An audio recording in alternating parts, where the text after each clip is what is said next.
And Abraham went early in the morning to the place where he had stood before the Lord, and he looked down toward Sodom and Gomorrah, and toward all the land of the valley, and he looked, and behold, the smoke of the land went up like a smoke of a furnace. So it was that God destroyed the cities of the valley. God remembered Abraham and sent Lot out of the midst of the overthrow when he overthrew the cities in which Lot had lived. And so what we see happen is that even though God was getting ready to destroy the entire city, God remembered Abraham's prayer for Lot, and God sent Lot out of the city. And we need to understand how powerful that is. In the middle of a conflict, in the middle of a disagreement, Abraham's praying for Lot, and then God decides to spare his life. And I don't see how we can look at this and think, well, that's not directly related to each other. God heard Abraham's prayers, and God answered them. Atypical families, they pray for one another, and God does amazing things when they do.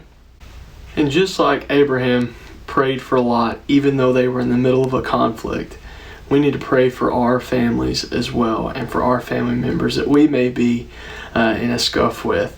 And so I want to give you some practical ways that you can pray for your families, real easy ways. The first way is that first you got to thank God for your family. Just thank God for who He's given you and who you're around. And just, even though you may not understand it at the time what's going on, be thankful for who God has given you. Secondly, ask God to give you love, joy, peace, and patience. Ask God to fill your heart with ways of understanding, to just be calm and gentle with those around you that you have conflict with. Thirdly, ask God to give you wisdom in how to resolve the disagreements. Ask Him for His guidance and His wisdom, and seek His word for advice and the correct ways to make right the wrongs that are happening. And then fourth, ask God to do the same thing for your family member.